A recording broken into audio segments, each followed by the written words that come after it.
Hello everyone, welcome to my ad hoc video that was promised at the end of the last one. Now thanks to the beauty of editing, I went from there to here and I'm just next to the pond up here, absolutely gorgeous. I'm not going to talk about the geese because like I said, I'm not Bill Oddie. But yes, some additional news has dropped while I'm out here, and that's on Stack. So let's go through the few things I want to discuss. So firstly, Stack, yes, it's had its 5-year lease extended. Now obviously it was built on the old car park next to St James's Metro over from the Gallagher, and it's been a welcome addition to the city. It's a brilliant place, lots of entertainment on all the time. Obviously you've got crowd karaoke, it shows the match when it's on Sky or TNT Sports. You've got Razors NewcastleUnited quiz on a Wednesday, and you've got so much choice in terms of food and drink. So yeah, I'm happy with Stack. I'm glad it had its lease extended by the council and it's remaining there because it's a great place for entertainment and food and drink and a welcome addition to the city. I love going there. I was there just as recently as Sunday before I went to see Sam Fender. Now that'll lead us nicely on to my next point. That to me tells me that we're not extending St James's Park, because obviously I've discussed in my video on Saturday in LeazesPark where it's proposed that might be the location where it's going.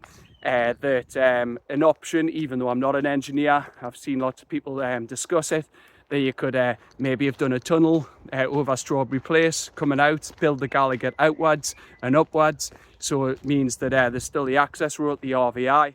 But with Stack being there and St James's Metro Station, the tunnel underneath, I just think without having that qualification, it would be a logistical nightmare. So yeah, Stack staying there, so that basically tells me that a new stadium is coming, but the location of that, well, we still don't know. Luke Edwards has posted today, and it hasn't gone down well, that the stadium announcement has been delayed again. Now, I'm gonna, again, in these videos, I don't like running off on a tangent saying, oh, this is bad, this is the worst news ever, or just try and like say one thing or the other. No, I'm also not, as they say on the rest is football, Micah Richards. I'm not Mr. Creosote. I just like to look at it objectively. I can see the one side where fans are frustrated because when the club are given soft dates, saying an announcement will be early 2025 or summer 2025, then all fans like cling to that because we want news.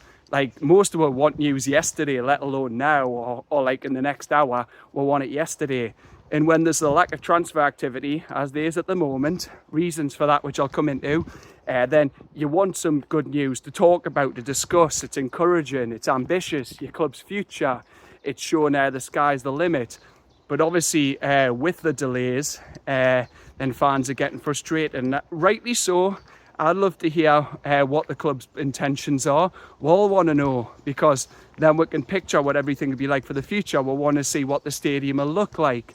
We'll want to know what the capacity will be. We'll want all this information fed. Then we can get excited. But at the same time, I've got to be devil's advocate here. It's not that straightforward, because when it comes to building things, there are councils involved. So, well, the council have granted another 5 years on Stack. Obviously, it's much trickier when it comes to the stadium because I've given me reasons. I don't think the airport's viable. I don't think, obviously, Great Park was viable. The arena site's not viable. Again, there's nothing around there. Logistically, it would be a nightmare. But it makes sense to go to LeazesPark, and I give my reasons in that video. But obviously, the opposition will be there's wildlife campaigners, as Rachel Locke. She gave her arguments as to why she doesn't think it should be built on, and she has all the right to do so. Then you've got obviously the council. Everyone mightn't be in favour. There might be opposition to that. Then it might go to a consultation, or it might go to a referendum, as has been requested to be called. But obviously that can't happen, as the council have said at the moment, because we don't know the intentions, let alone has planning permission being submitted. So there's lots of hurdles to overcome. Wildlife campaigners, bureaucracy, red tape, opposition. It's a green space. You've got trees, you've got hedgerows, you've got birds, you've got bats, you've got obviously you've got insects. So it's not as straightforward as just digging it up. And obviously the club will want to dot the I's and cross the T's before they announce anything, because if they haven't got all the if they haven't got everything in order before they announce it, then they could look silly. And the owners don't want that, and understandably so. Now, I've looked at some examples, and Spurs and Everton are two very good ones. Now, they had an idea for a new stadium conceived in 2007. It was announced that they'd build a new stadium to replace White Hart Lane in 2008. Now, the building started in 2015 and then it opened 6 years ago in 2019. However, it wasn't that straightforward. Doing some research, I found out obviously there was delays, there was disputes, there was opposition, and then they had to revise the plans, like tweak them. So that's one example. Their stadium wasn't just open in a matter of years. And then Everton's Bramley Moor ad-hoc. It was revealed in January 2017 because I've looked at this and their ideas for a new stadium, like a Kirby Stadium, Stanley Park Stadium before Liverpool redeveloped. They've had lots of ideas before they agreed on this one. And Bill Kenwright announced at the Everton AGM in January 2017 of a new stadium, and it was going to be on that site, the ideal one. Opposition in 2018. And Liverpool were removed by UNESCO from their World Heritage sites. But then funding, it was agreed in 2017, and then a public consultation happened. The council were in favour of it, and then the plans were confirmed by 2018, and obviously it'll open for the start of this season. And as I said before, my last video, we'll be going there at the end of November. Now, is infrastructure development slow? Of course it is, but I've just given my reasons. It's not as simple as just going from A to B. There'll always be opposition. Nothing's a smooth process like anything in life. But people are saying, oh, the club's progress is slow. Well, it's not really. Yes, we're waiting for sponsorships.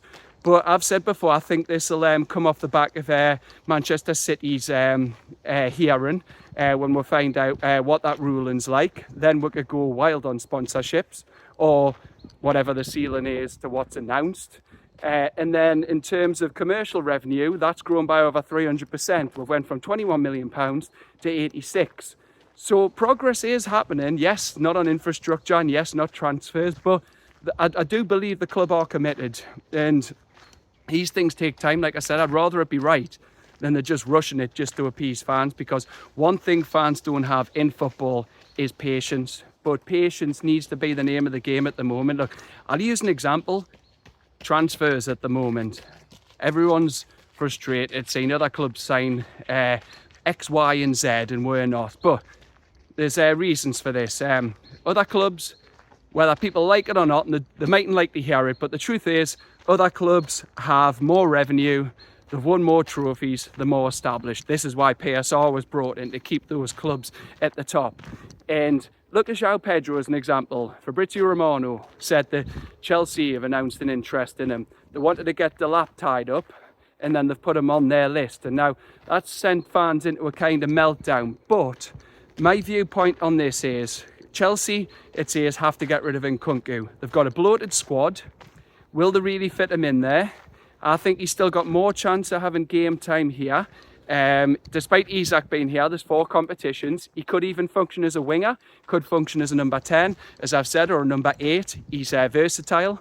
And agents are the biggest driver in reports like this coming out. Agents go to main journalists, big names, and say, put it out there that this club, who can offer more wages because they've got more revenue and offer a higher transfer fee, are interested, even if they're not. And that is designed to make us into panic by João Pedro, because we don't want Chelsea taking like another one of our alleged targets, like they've taken Liam Delap. And that's designed, in my opinion, to try and speed us up, because at the moment we're not budging, and there's a couple of reasons for that. One, it's still, well, it's the 19th of June. At the moment, this current PSR cycle ends at the end of June, a week on Monday. Now, £83 million is going to be dropping off those books. Then we'll be in a stronger position to go for players. And then also, at this point in the window, clubs are always going to inflate prices for players. Now, they know we've got money to spend, unlike last year, we had to quickly flog Minter and Anderson to Brighton and Forest respectively. But they know we've got money to spend this summer, because Eddie Howe was bullish. He broke rank, which he rarely does, and said, I want my signings in for pre-season, so they're bedded in, ready for the new season.